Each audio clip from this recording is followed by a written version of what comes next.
Bonjour tout le monde, dans ce tutoriel, on va créer notre première application J2E basée sur le framework Spring MVC. Donc au niveau des prérequis, vous devez avoir votre IDE Eclipse téléchargé avec le plugin Maven installé et configuré avec votre installation externe de Maven. Et aussi, vous devez avoir votre serveur Tomcat installé et configuré avec votre IDE Eclipse. Pour ceux qui ne l'ont pas encore fait, je vous invite à revenir sur nos précédents tutoriels sur ce sujet avant de commencer ce tutoriel. Pour les autres qui ont déjà fait cette configuration au niveau de leur environnement de développement, vous pouvez continuer à suivre la suite de ce tutoriel avec nous. Donc tout d'abord, avant de commencer à créer notre application J2E basée sur Spring MVC, on va devoir installer un plugin, un plugin de Spring pour Eclipse, qui est le Spring Suite Tools pour Eclipse Luna. Donc, qui est un ensemble d'outils permettant de faciliter le développement d'applications web basées sur le framework Spring. Ça permet notamment la complétion et la validation avancée de votre code lors de la création de fichiers de configuration XML de Spring, d'avoir un éditeur graphique de configuration qui permet de visualiser le graphe de dépendance des différentes injections réalisées par Spring, et bien d'autres options qu'on aura l'occasion sûrement de voir plus tard dans nos prochains tutoriels. Donc pour installer le plugin, on va aller sur le menu Help de notre Eclipse, de notre IDE Eclipse, et on va se placer sur, on va essayer d'aller chercher Eclipse Marketplace. Le Marketplace nous permet d'installer les plugins qui s'y trouvent dans cet outil.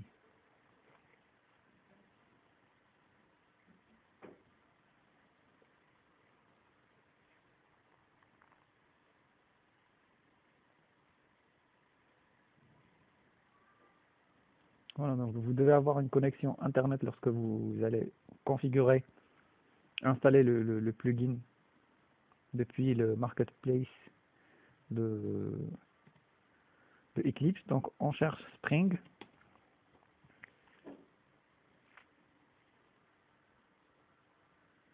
Voilà, donc Spring Tool Suite pour Eclipse Luna. Il y a aussi la version pour Eclipse Kepler, pour Eclipse Juno.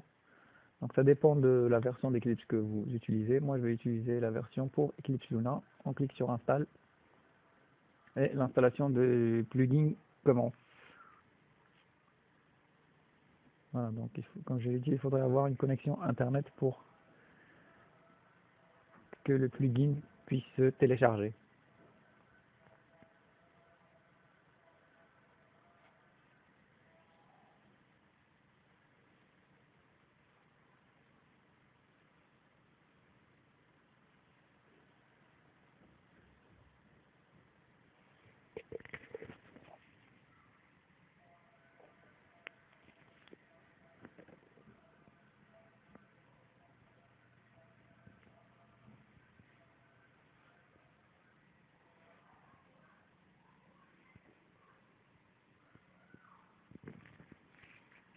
Donc, comme je l'ai dit tout à l'heure, c'est une suite d'outils qui va nous permettre, qui va nous faciliter le développement d'applications web basées sur Spring MVC. Notamment, il va nous créer un certain nombre de fichiers configurés euh, à l'avance, qui nous seront très utiles et qui vont nous faire gagner un énorme temps au niveau des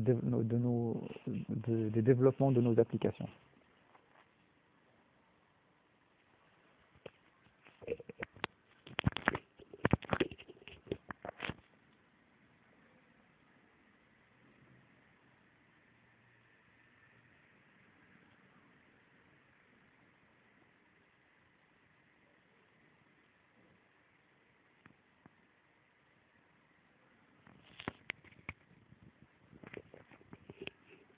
Voilà, donc on doit accepter les termes de licence et on clique sur Finish.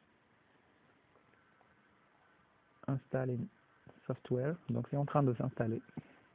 Le plugin s'est téléchargé, il est en train de s'installer sur notre IDE Eclipse.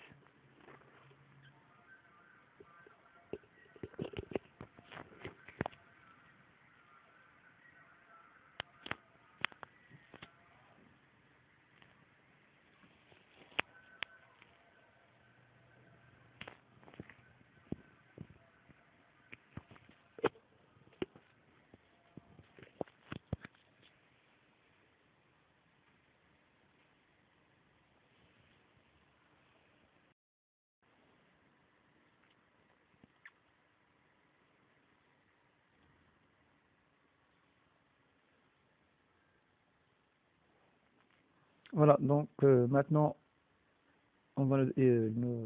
l'installeur nous demande de redémarrer notre Eclipse pour que l'installation puisse être prise en compte.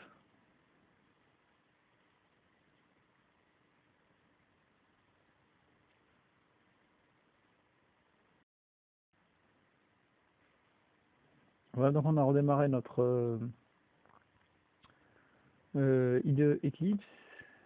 Notre plugin Suite Tools, Spring Suite Tools vient de s'installer correctement.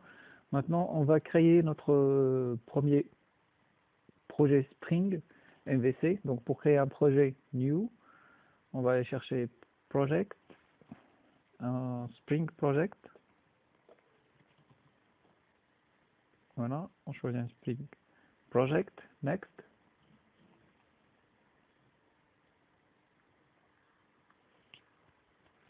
On doit donner un nom au projet, donc je vais donner un test Spring MVC. Donc c'est un Spring, c'est un projet test Spring MVC. Donc il y a différents types de modèles pour un projet Spring. Donc nous on va choisir le Spring MVC Project. On clique sur Next.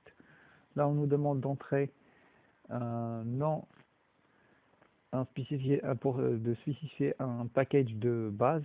Donc on entre un package de base pour notre application.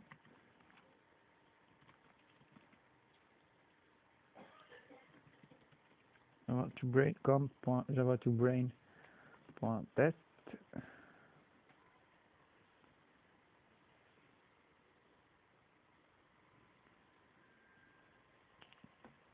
Voilà, donc pour un projet Spring MVC, c'est un projet qui est basé sur Maven. Donc on peut déjà voir que les dépendances sont en train d'être configurées par Maven.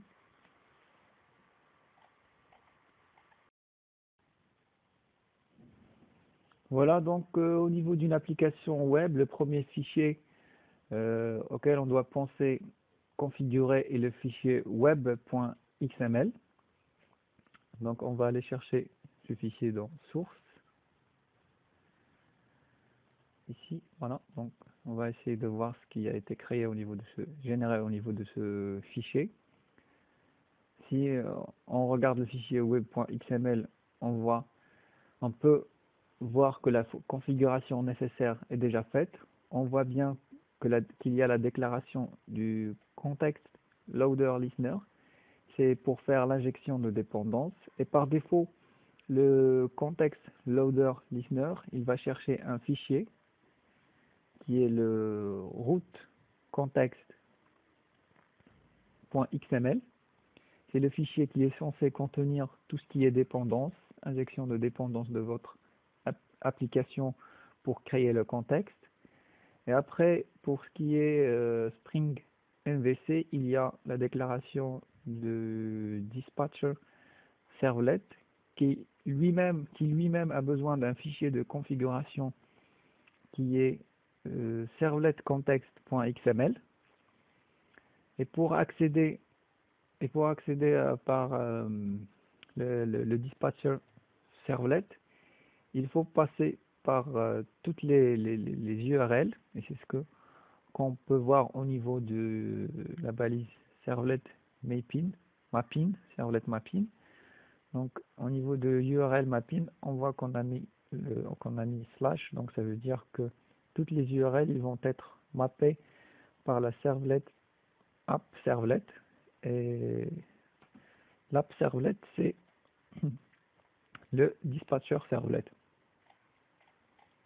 Donc quand vous voyez au niveau de la configuration du web, du fichier web.xml, donc notre plugin nous a généré la configuration de base nécessaire au niveau d'une application web J2E. Donc ça, normalement, vous devez le faire vous-même, mais avec l'aide de plugin qu'on a installé, il nous a facilité la tâche et nous a permis d'économiser un petit peu de temps au niveau des fichiers de configuration et de nous concentrer plus sur la partie service de notre application. Voilà. Au niveau des autres IA, on va voir aussi les autres fichiers qui ont été générés au niveau de l'application, de notre application. Donc, comme deuxième fichier, il y a le fichier root.context.xml.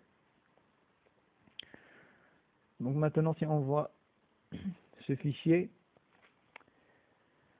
on peut voir qu'il n'y a rien qui a été créé au niveau de ce fichier. Donc, comme je disais, c'est un fichier qui permet de faire l'injection de dépendances. Pour le moment, il ne contient rien, mais on pourra l'utiliser après dans la suite de nos développements. L'autre fichier à voir aussi, c'est le fichier servletcontext.xml. Et après, pour la configuration de Spring MVC, il y a le fichier servletcontext.xml, voilà, qui se trouve dans le dossier app servlet. Donc dans ce fichier, la première chose qu'on devrait avoir, c'est la balise annotation driven, pour spécifier comme quoi au niveau des contrôleurs Spring, on va utiliser la version annotation et non pas la version XML. On va juste autoriser aussi l'accès au dossier ressources, dans lequel on va trouver généralement toutes les ressources web comme les feuilles de style, CSS, les JavaScript, les fichiers JavaScript, et que toutes les URL contenant slash ressources vont être redirigées automatiquement vers ce fichier-là.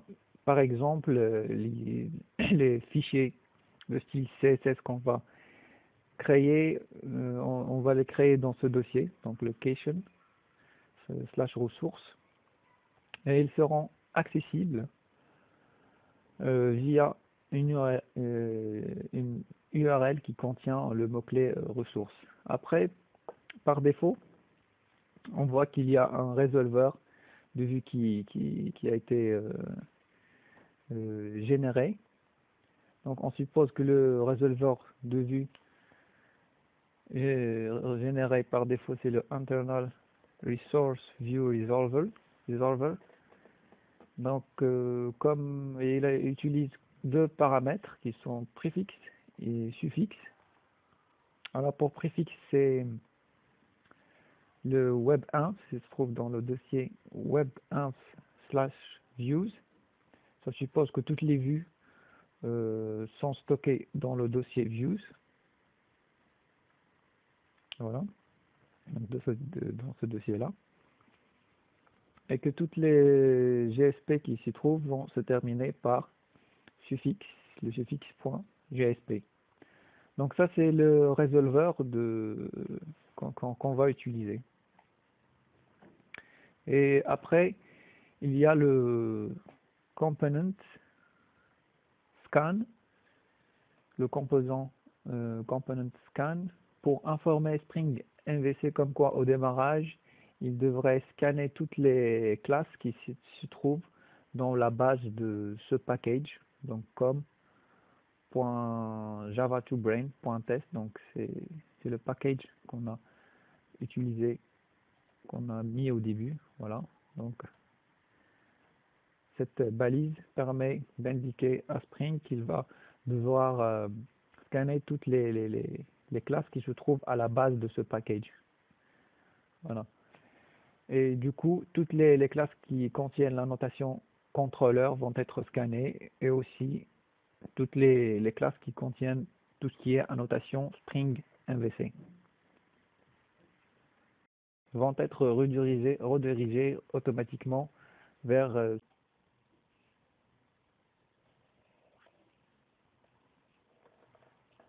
donc, comme on a dit au début, un projet Spring MVC est basé sur Maven.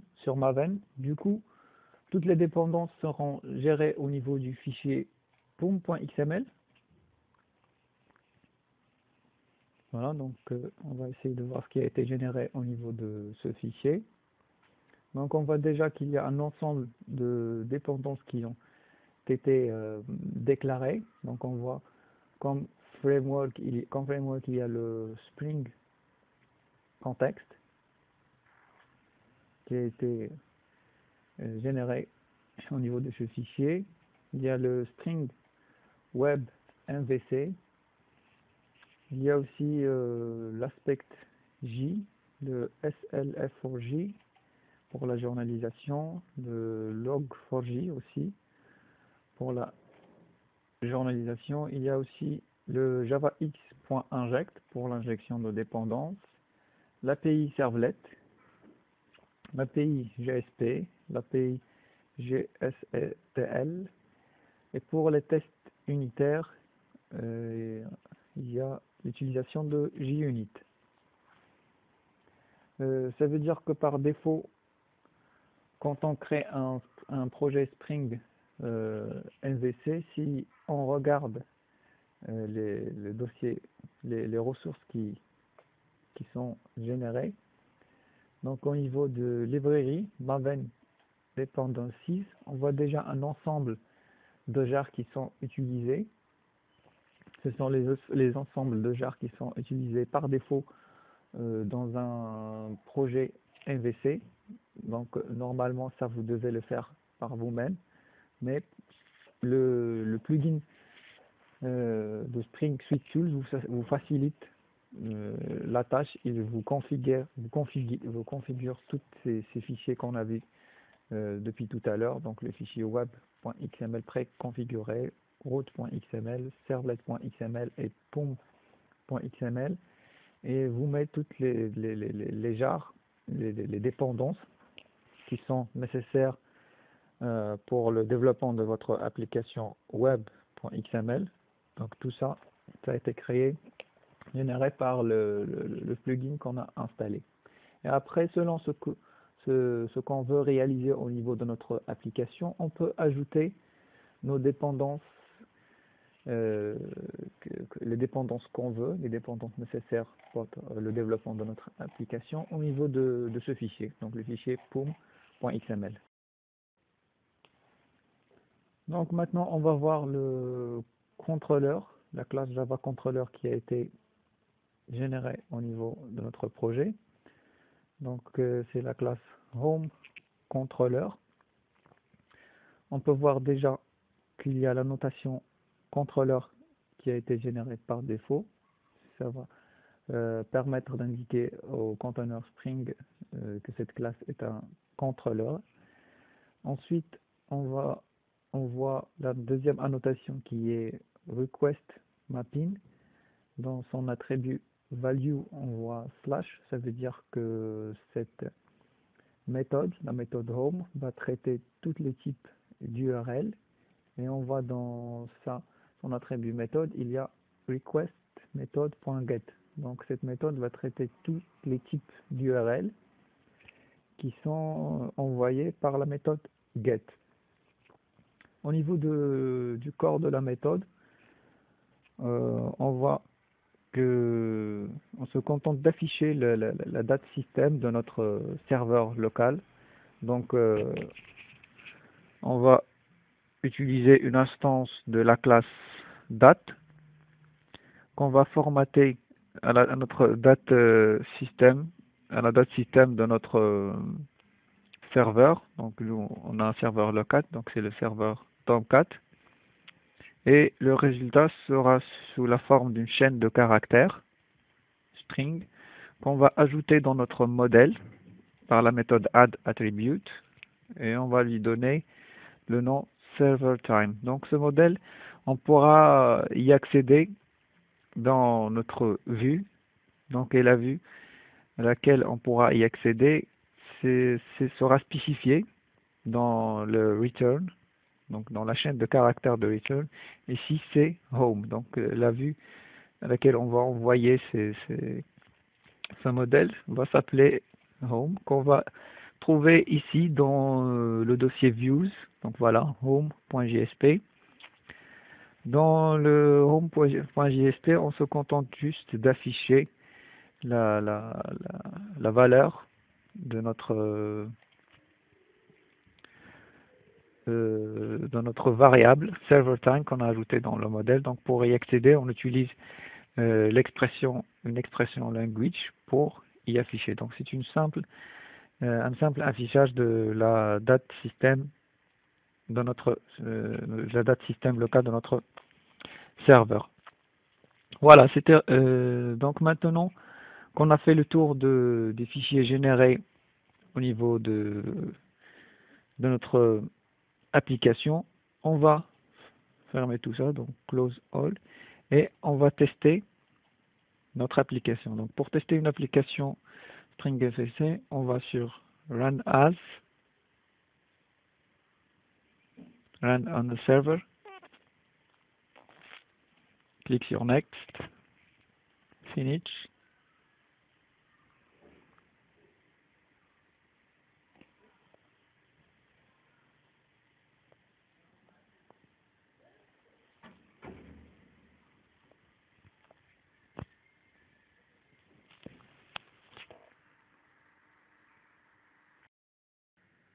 Voilà donc notre application s'est